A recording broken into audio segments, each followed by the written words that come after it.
પોરબંદર ઉદ્યોગનગર વિસ્તારમાં સગીરા પર ગેંગરેપની ઘટનાના 4 નબીરાઓ સામે પોક્સો અને દુષ્કર્મની ઘટના બનતા જિલ્લામાં ખળભળાટ મચી જવા પામેલ છે। આજે પોરબંદર ગ્રામ્ય ડીવાયએસપી કચેરીએ પ્રેસ કોન્ફરન્સ યોજી જેમાં અધિકારીઓએ બનાવવાળી જગ્યાનું પંચનામું કરેલ અને ભોગ બનનાર સગીરાના મેડિકલ રિપોર્ટ કરવામાં આવી રહ્યા હોવાની માહિતી આપી હતી। ગત તારીખ 22 જુલાઈની મોડી રાત્રે સગીરાને નાસ્તો કરવાના બહાને બ્લેક કલરની ગાડીમાં લઈ જવામાં આવેલ વૃંદાવન પાર્ટી પ્લોટ ખાતે લઈ ગયા બાદ તમામ આરોપીઓ પાર્ટી પ્લોટમાં જ દુષ્કર્મ ગુજારેલ હતું। દુષ્કર્મ પહેલા સગીરાને કેફી પીણા પીવડાવતો હતા। સગીરાને સિગરેટના ડામ પણ દેવામાં આવેલ હતા। હાલ 2 ટીમો દ્વારા આરોપીઓ ઝડપી લેવા દરોડા કરવામાં આવેલ છે। 2 આરોપીઓને હાલ પોલીસે મલ્હાર અને એક અજાણ્યા શખ્સને રાઉન્ડ અપ કરવામાં આવેલ છે। વધુ તપાસ પોલીસ ચલાવી રહી છે। ઉદ્યોગનગર પોલીસ સ્ટેશન વિસ્તારમાં તારીખ 22ની રાત્રે એક સગીરાને 3 લોકોએ એક ગાડીમાં બેસાડી અને એક કેફી પીણું પીવડાવી એની સાથે દુષ્કર્મ કરવામાં આવેલું છે વૃંદાવન પાર્ટી પ્લોટ ખાતે।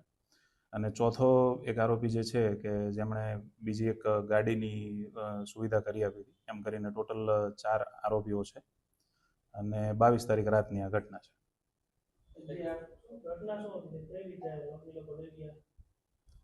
સગીરા જે છે એ મુખ્ય આરોપી જે છે જયરાજ દિલીપ સોંડાવદરા એમના એમના પરિચયમાં હતા અને એ નાસ્તો કરવાના બાને દીકરીને ગાડીમાં બેસાડીને બહાર લઈ ગયેલા છે અને ત્યારબાદ વૃંદાવન પાર્ટી પ્લોટ ખાતે સગીરા સાથે દુષ્કર્મ થયેલું છે।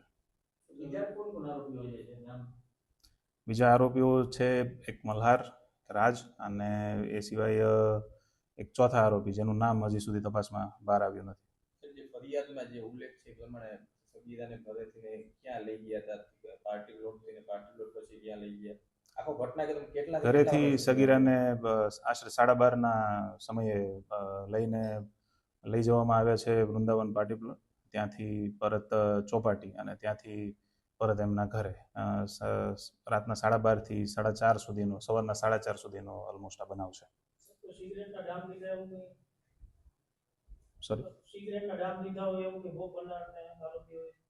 હા, બસ એ જ ફરિયાદમાં જે ઉલ્લેખ છે કે સિગરેટ ડામ દીધેલ છે। હા, કઈ એના કેફી છે કે કેમ એ સ્પેસિફાઈડ નથી, પણ એના ડ્રિંકમાં કશું મેળવવામાં આવેલું હતું। એ તપાસમાં ખુલ્લેથી જાણ થશે।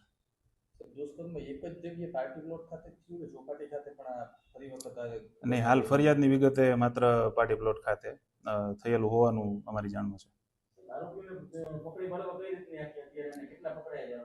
આરોપીઓને પકડી પાડવા માટે અમારી 2 ટીમ અત્યારે સતત કાર્યરત છે।